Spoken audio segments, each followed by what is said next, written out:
ஆண்டவராக இயேசு கிறிஸ்துவின் நாமத்தில் என் அன்பின் வாழ்த்துக்கள்.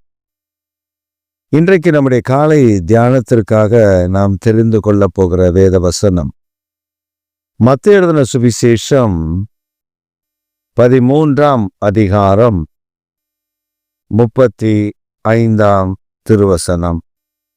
என் வாயை ஊமைகளினால் திறப்பேன், உலக தோற்றம் முதல் மறைபொருளானவைகளை வெளிப்படுத்துவேன்.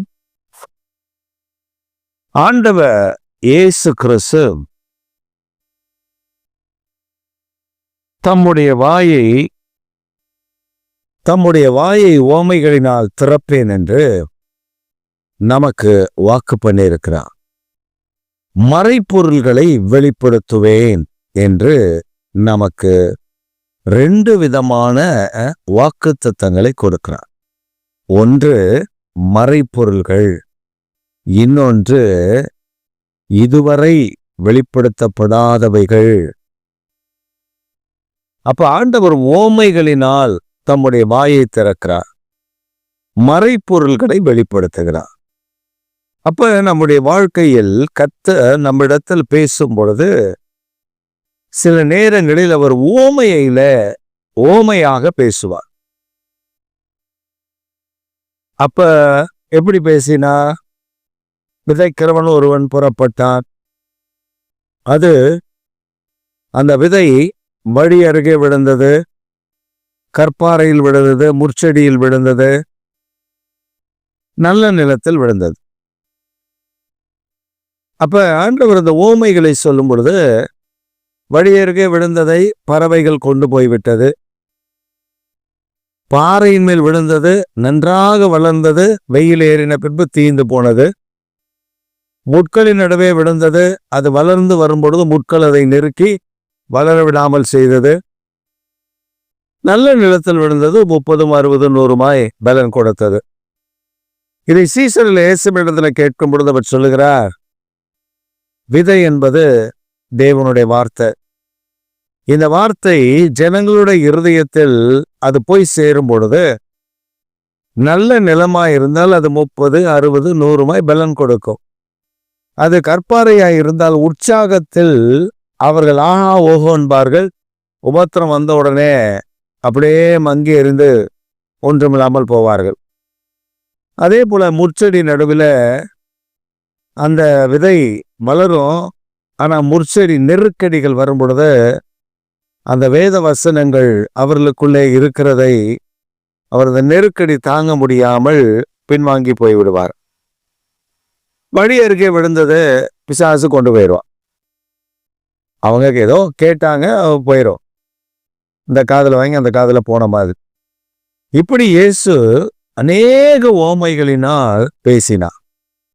அது மட்டும் இல்ல, மறைப்பொருள்களை வெளிப்படுத்தினார்.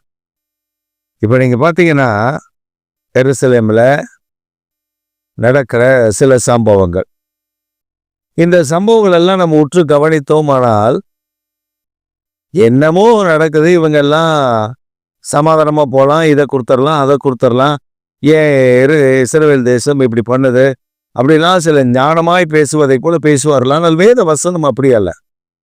அந்த தீர்க்க தரிசனங்கள் நிறைவேறுவதற்குத்தான் கர்த்தர் இந்த கடைசி நாட்களில் மறைப்பொருள்களை நமக்கு வெளிப்படுத்தி கொடுக்கிறார். நீங்க உதாரணமா எசேக்கியேல் 34, 36, 38 இந்த அதிகாரங்கள் எல்லாம் வாசிங்கன்னா இன்றைக்கு நடக்கிற சம்பவங்கள் அதில் எழுதப்பட்டிருக்கிறது. சகரியா 12 இதெல்லாம் எழுதப்பட்டிருக்கிறது, அப்பட்டமா எழுதப்பட்டிருக்கிறது. அதை வாசித்தால் உங்களுக்கு புரியும்.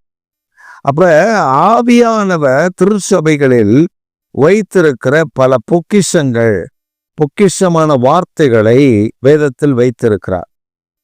அதைத்தான் தேவ ஆவியானவர் இயேசு கிறிஸ்துவின் மூலமாய் உலகிற்கு வெளிப்படுத்தினார். இப்ப நமக்கு புரியணும். என்ன புரியணும்?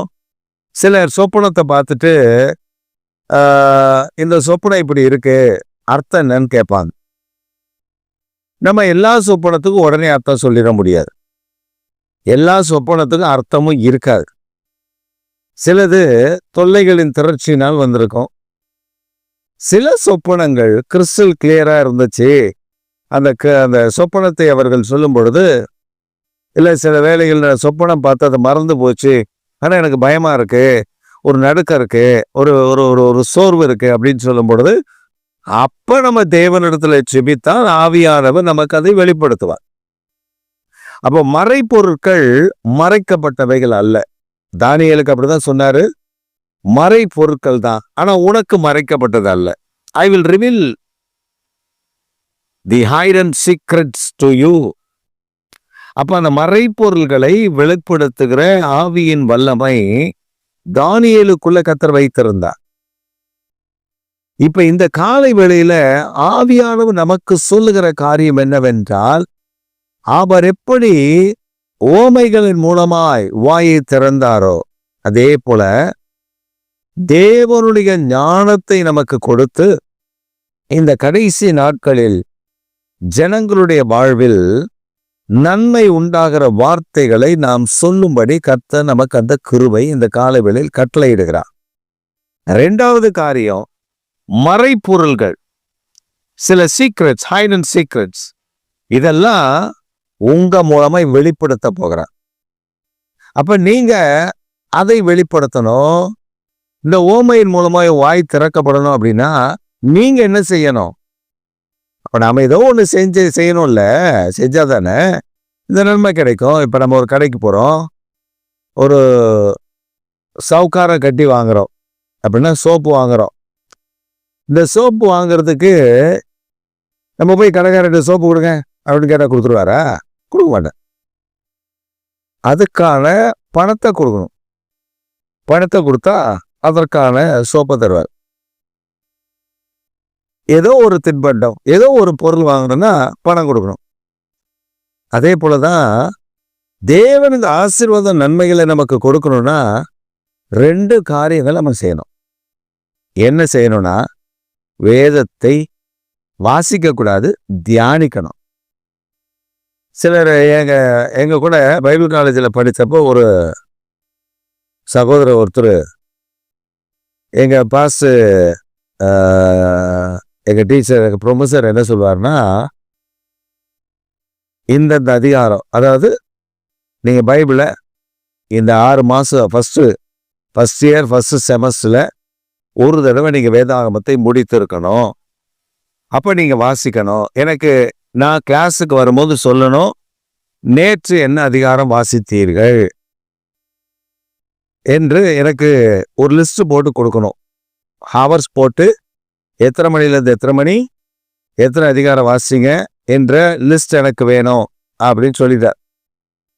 அப்ப நாங்க டெய்லி அவர் காலையில கிளாஸுக்கு வந்த உடனே கிளாஸ் எடுக்கிறதுக்கு முன்னாடி ஒரு 10 நிமிடம் அதற்கு செலவு கூடவா எல்லாரையும் கேட்பார். எல்லாரும் டைமோட அதிகாரத்தோட சொல்லுவாங்க.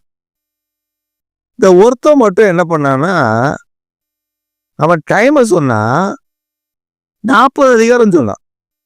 40 அதிகாரம், 40 சாப்டர்ஸ். அவனை எங்க ப்ரொஃபஸர் நிறுத்திட்டு, தம்பி இங்க வாங்க போன. என்ன பாஸ்டர்? தம்பி இப்ப 1 மணி நேரத்துல இந்த பாருங்க, அவன் 10 அதிகாரம் வாசிச்சிருக்கான், அப்படிதான் வாசிக்க முடியும். இவன் பாருங்க 8 அதிகாரம் வாசிச்சிருக்கான், அதான் வாசிக்க முடியும். நிறுத்தி நிதானமா வாசிச்சா 10 வாசிக்கலாம். தியானம் படி வாசிச்சா ஒரு அதிகாரோட வாசிக்க முடியாது. சில நேரத்துல ஒரு வசனமே 1 மணி நேரத்துக்கு மேல ஓடும். ஆனா நீங்க என்னன்னா 1 மணி நேரத்துல 40 அதிகாரம் வாசிச்சிருக்கீங்க. சரி, நீங்க பைபிள் எடுத்துட்டு வந்து எனக்கு ஒரு ஒரு ஒரு ஒரு அதிகாரத்தை வாசிக்க பார்ப்போம். உடனே வாசிக்கிறான். நிறுத்து. இப்படி வாசினா 100 அதிகாரோட வாசிக்கலாம் 1 மணி நேரத்துல. இதுல நீ என்ன உனக்கு புரியுது? நான் வாசிக்க சொன்னது என்னன்னா நீ புரியணும்னு. இது அசைன்மெண்ட் இல்லை. நீ வேதத்தை இந்த முதல் வருடத்திலேயே, முதல் பருவத்திலேயே நீ வேதாகமத்தை ஒரு முறையாவது கற்றுக்கொள்ளணும் அப்படின்றத என்னுடைய வாஞ்சை. அதுக்குத்தான் உங்களை நான் படிக்க வைக்கிறேன் அப்படின்னு சொன்னதுக்கு அப்புறம் அவன் ஃபர்ஸ்ட், நான் எப்போதுமே ஃபாஸ்டாக தான் படிப்பேன், அவர் ரொம்ப திறமையா. அப்படி படிச்சுன்னா நீ பரலோகம் போக மாட்டாடா நீ வேதத்தை தியானிக்காம இப்படி படிச்சுன்னா இதுக்கு உனக்கு சம்மதமே இருக்காது அப்படின்னு சொல்லி அவனை திட்டி அனுப்பிட்டார். நீங்க பாத்தீங்கன்னா அந்த ஊழியக்கார் சொன்னதுபடியே அவன் வேதத்தை எப்படி வாசிப்பானா நமக்கு தெரியாது. ஆனா ஊழியத்துல இல்ல.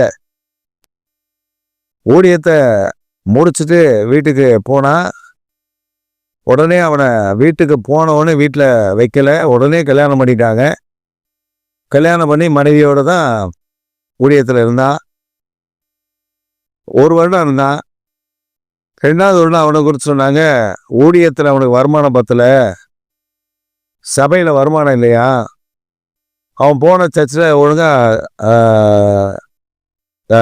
ஆத்துமாக்கள் இல்லையா, அதனால அவன் இட்லி கடை போட்டான். அதுக்கப்புறம் பார்த்தீங்கன்னா ஊழியத்தில் இல்லை, எங்க போனாலே தெரியல. இது எதுக்கு சொல்றேன்னா, நான் வேதத்தை வாசிக்கிறேன் என்கிற பேர்ல கடகடன்னு ஒப்பிவியோம். அப்படி இல்லை, வேதத்தை தியானத்தோடு வாசிக்கணும். அந்த வேதத்தை தியானிக்கணும், டிராமட்டிக்கலா பார்க்கணும், அந்த வசனங்கள் நம்மோடு கூட பேசணும், இடைபடணும். இது 2வது விஷயம். அவரை தேடணும், ஜெபத்தில் அவரை தேடணும், அவர் சொல்லுகிறதை செய்ய கீழ்ப்படியணும், செவி சாய்க்கணும். நம்ம கண்டதுக்கெல்லாம் செவி கொடுப்போம். 3 வீடு தள்ளி யாராவது ஏதாவது பேசியிருப்பாங்க, நம்ம காதுல அது கேட்கும். ஆனா பக்கத்துல வந்து காட்டு கத்திட்டு இருப்பாங்க நம்ம கிட்ட, அது கேட்காது.